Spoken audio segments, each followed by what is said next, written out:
गांव का नाम था सोनपुर। शांत, हरा भरा, लेकिन अंदर ही अंदर साजिशों से भरा। इसी गांव में रहता था अमन, एक साधारण सा लड़का जिसकी सबसे बड़ी दौलत उसकी ईमानदारी और मेहनत थी। उसके पिता किसान थे और माँ हर सुबह मंदिर जाकर बेटे की सलामती की दुआ करती थी। अमन के चेहरे पर हमेशा सुकून रहता, लेकिन उसकी आंखों में एक अधूरी तलाश भी थी। वह तलाश पूरी हुई जब उसकी जिंदगी में काव्या आई। काव्या गांव के स्कूल में पढ़ाने आई थी। शहर की पढ़ी लिखी, लेकिन दिल से बेहद सादी। पहली मुलाकात स्कूल के बरामदे में हुई। अमन बच्चों के लिए लकड़ी की बेंच ठीक कर रहा था और काव्या उसे देख रही थी। काव्या ने मुस्कुराकर कहा, आप हर दिन ये सब खुद करते हैं? अमन ने हल्की हंसी के साथ जवाब दिया, अगर अपने गांव के लिए नहीं करूंगा तो फिर किसके लिए? यहीं से बातों का सिलसिला शुरू हुआ। कभी नदी किनारे, कभी स्कूल के बाद चाय की दुकान पर। अमन काव्या को अपने सपनों के बारे में बताता, गांव बदलने का सपना। काव्या उसकी बातों में भरोसा देखती। धीरे धीरे दोनों एक दूसरे के बिना अधूरे लगने लगे। एक शाम अमन ने कहा, काव्या, मेरे पास देने को ज़्यादा कुछ नहीं, लेकिन जो दिल है वो पूरा तुम्हारा है।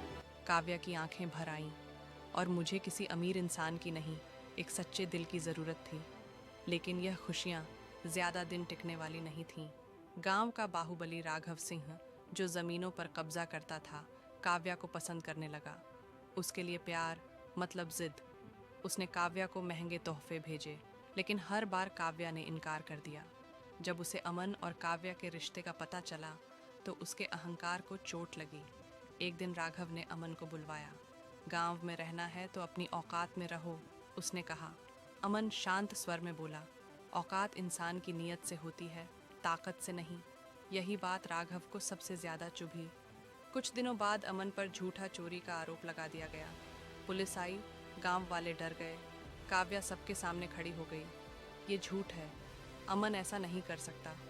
लेकिन कोई सुनने को तैयार नहीं था। अमन को जेल भेज दिया गया। जेल की सलाखों के पीछे अमन टूट चुका था। माँ की आंखें सूख गईं, पिता चुप हो गए। काव्या हर हफ्ते मिलने आती। मैं तुम्हें अकेला नहीं छोड़ूंगी, वह रोते हुए कहती। अमन सलाखों को पकड़कर बोलता, अगर मुझे कुछ हो जाए तो गांव छोड़ देना। लेकिन काव्या जाने वालों में से नहीं थी। उसने सबूत इकट्ठा किए, पुराने कागज निकाले, एक ईमानदार वकील से मिली। सच धीरे धीरे बाहर आने लगा। राघव को डर सताने लगा। उसने आखिरी चाल चली, काव्या को रास्ते से हटाने की। एक रात काव्या को जबरन उठा लिया गया। जब अमन को यह खबर मिली तो उसके अंदर कुछ मर गया और कुछ खतरनाक जन्म ले गया। जमानत पर छूटते ही वह सीधे राघव के अड्डे पर गया। हाथ में सिर्फ एक डंडा, लेकिन दिल में आग। राघव के गुंडों ने हमला किया। लाठियां चलीं, खून बहा, हड्डियां टूटीं। अमन गिरा, उठा, फिर गिरा, लेकिन रुका नहीं।